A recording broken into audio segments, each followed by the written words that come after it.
Hey, it's your boy Sergeant Hooked on Heroes with another awesome episode review recap of Kamen Rider Geats episode 21. This is starting to get really good. I say that and I know that sounds odd because it's been pretty awesome all the way through. It's gotten over the bit of the slump episode count wise where Revice kind of fell off a little bit last year. But it's some pretty good stuff. I'm really impressed with how they're doing this and how they're utilizing, again, this reality show gimmick of like the, the confessional type stuff back and forth with the camera and everything. It's all really good stuff. So we start off, interestingly enough, with the cameras following Buffa, asking him, how are you alive, and blah blah blah. And he basically is refusing to answer any questions, just keeps saying how he's going to wipe out all the Kamen Riders and they're all going to be destroyed by him and blah blah blah, right? And I really like this because it shows that technically his sponsor, Balaba or whatever her name is really like a real legit sponsor like the others and wants them to be part of the show and, just as much as the other riders are. So I think that's really cool. Be interesting to see if we ever get any of the Jamato talking on the confessional. Anyway, so we get some back and forth there, and then it gets revealed that Daichi has been brought back into it. That Balaba secured his ID core and driver for him and is making him part of their team as a consultant, basically. And of course, Buffa doesn't like it because he doesn't even know who he is. He wasn't even around at all when he, was brought into the game. So he doesn't want to trust anybody, of course, like Buffa is. And we move on from there. And going off last week, it looks as though Sae is the Desastar. Well, we found out pretty quick into this episode she's not. She's actually covering for Neon. She pretty quickly figures that out and tells her, I know that's what I know that you're the Desastar. And is going to cover for her. Because now the second round of the whole bomb thing they're doing, the fruit bombs, one of the bombs, just like it got to Keiwa's sister last time, is now entrapped her family. And so, her siblings or whatever. So she is like in like crisis mode trying to figure out how to do this. So we also have Buffa stating that his mission in this episode is to take the zombie buckle back. He wants it back because it's his buckle and blah blah blah, right? And there's a couple different plotline things going on at the same time, right? Ace eventually talks to who is it? Neon and Lupo, finding out they're attacked because partway through the round they get attacked by Buffa, and he ends up taking, like, literally ripping the the zombie buckle right off of the driver, right off of Lupo's Desire driver, and takes it back. And actually, like, body slams her a couple times, like slamming her on the ground and everything. And she tries to hold him back and stop and say, no, stop, I need that to protect my family, I need that power. Again, showing to Neon and to everyone else how much of a good person Lupo truly is. And I think that's really cool they're doing that. I think it's awesome that they're continuing to double down on showing who are our morally right and just people and who are more manipulative side, morally gray and other like darker characters are pretty easily. I like that. That's a really good sign of a good Rider season when you can easily tell that. And also when you can't sometimes. Sometimes the search or the game is kind of fun to figure out who it is, right? So she voices her concern to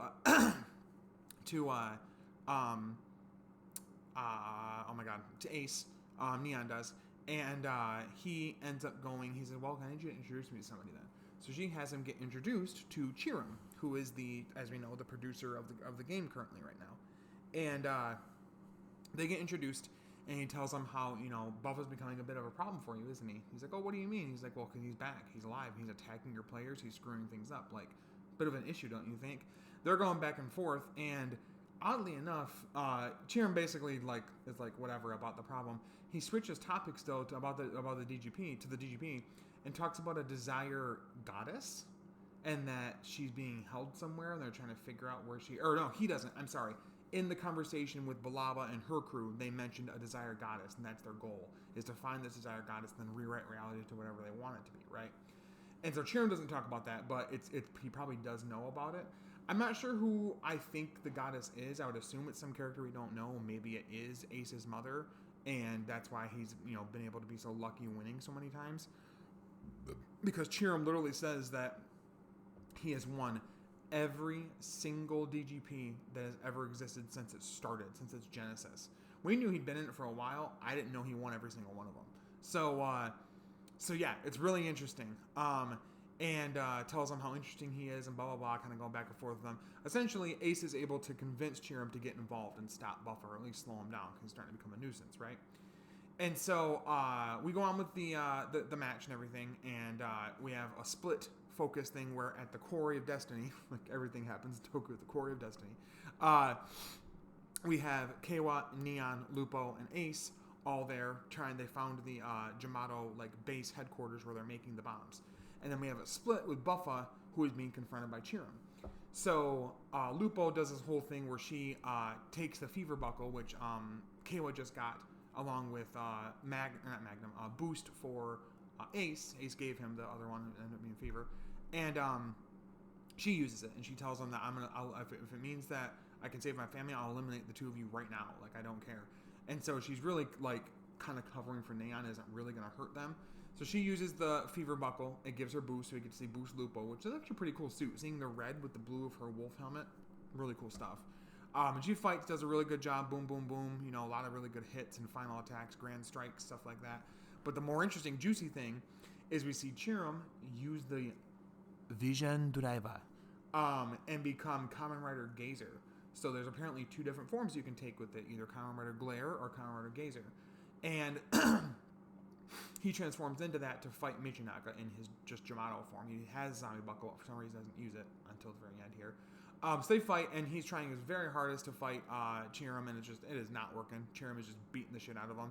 I like that they translate a lot of the like body language and like with his little like handkerchief, like cleaning himself up, his like mannerisms into the fight choreography is really cool. So it's a really nice suit. It's got some like white and gold mixed in with the red and blues and everything. So it looks really cool and looks honestly pretty unique from just Glare. Like it's clearly a recolor / like a remold sort of, but it's a lot different enough from Glare to stand aside from it. So anyway, he's fighting Michinaga. Really, he's just letting his orbs do the fighting. And like creates a shield. He's like banging on the shield. He tries to jump up. Buff tries to jump up higher and coming down at him. He puts the shield above him, not working.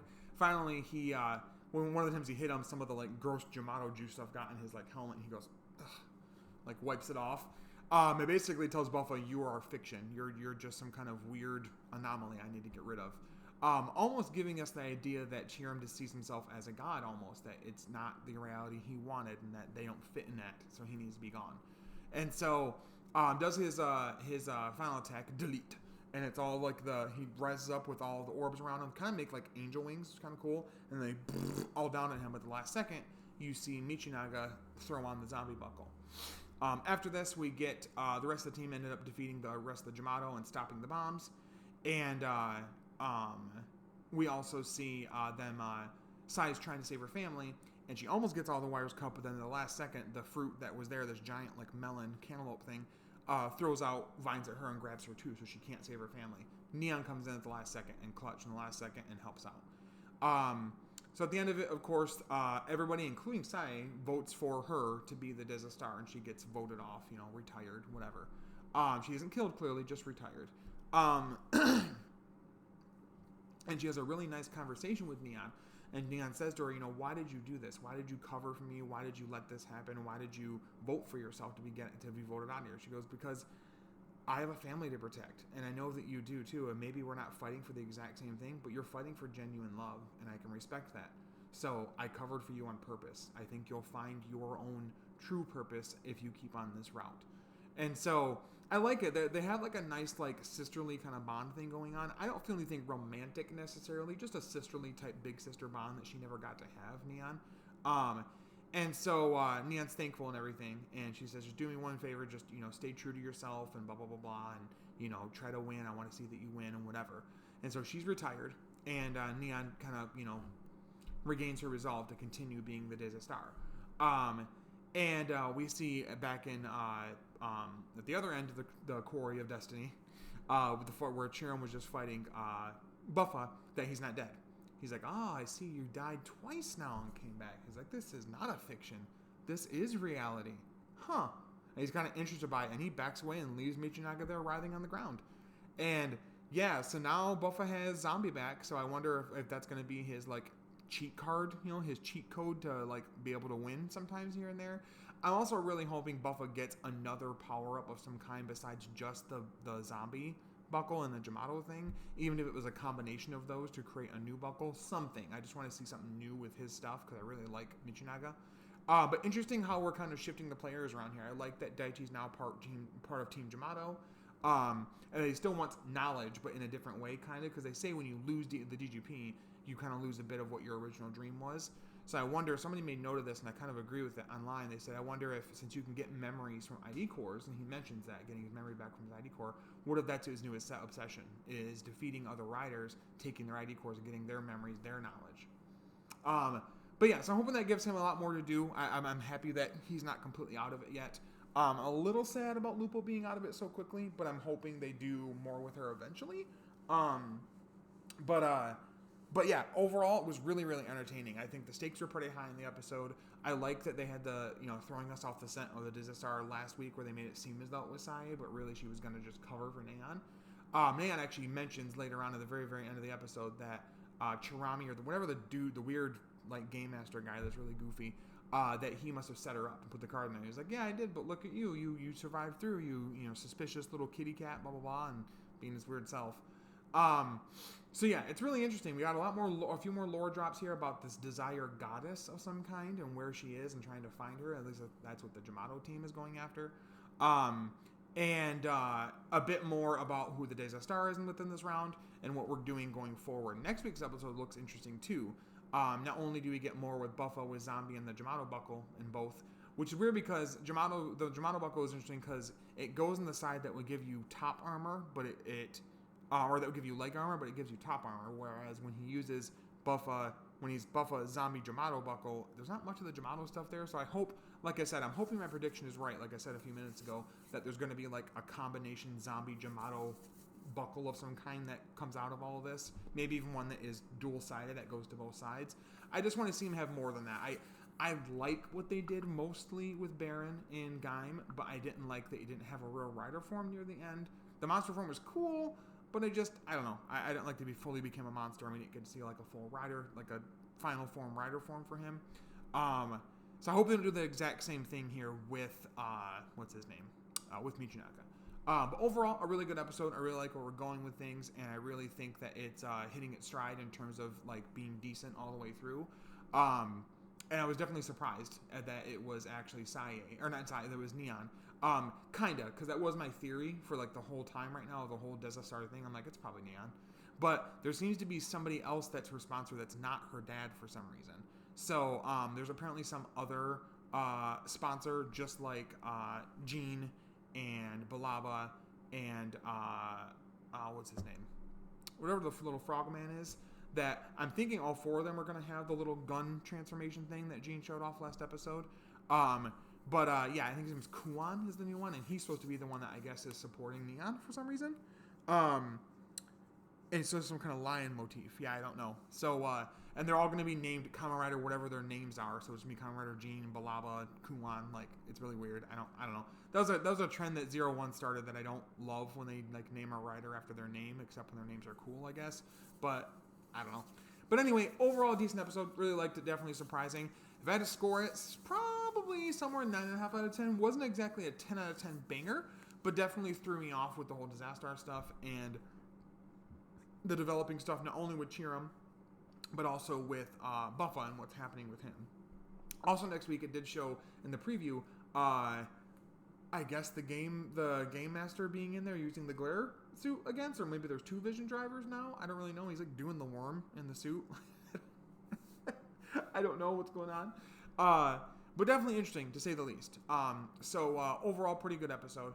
As far as content this week, definitely look out for my next review for Don Brothers, episode 47. Oh God, I don't want to be done with Don Brothers. And I'm also going to be reviewing, back there you see I have the powered buckle. I just got that set, the powered builder buckle set from my good friend Frankie, who does the podcast linked below, Henshins and Homies, for a little Christmas birthday gift. It was really nice. I sent him some stuff for Christmas of some stuff that I had here that I wanted him to have, and he thanked me by sending me that. So definitely going to do a Toku Toy view on that. It's a pretty cool buckle set, and actually I just recently, I think, mostly fixed my Desire driver to actually read the buckles correctly. So be on the lookout for that. I'm also probably going to put out another little Kamen Rider Uchukudai skit pretty soon involving the powered buckle and actually boost, I think. So definitely be on the lookout for that. I'm hoping to have that out hopefully pretty soon. I'm also recovering from a surgery, so I might not be able to be as physical as I'd like to be. If you don't know what Uchukudai is my own Geats DGP OC rider, basically. So, so look out for that for content. And then on the show this week, I don't actually know who our guest is going to be just yet, so I don't really have any news there, but stay tuned on that. Follow us on Twitter, either Toku Frankie Toku, or Hooked on Heroes, Sergeant Hooked on Heroes, Real Soul Rider Red, myself on Twitter, or the Henshins and Homies podcast channel. It's like the Twitter page itself. We have a couple feelers out there of some possible cosplayers within our community that we're going to have on. I think that was kind of the idea. We're just kind of figure out scheduling and if it'll work out. So definitely stay tuned on that. The exact details, what the topic will be and everything, and we'll go from there. So thank you so much for subscribing, for watching today, for commenting, liking, all that good stuff, sharing.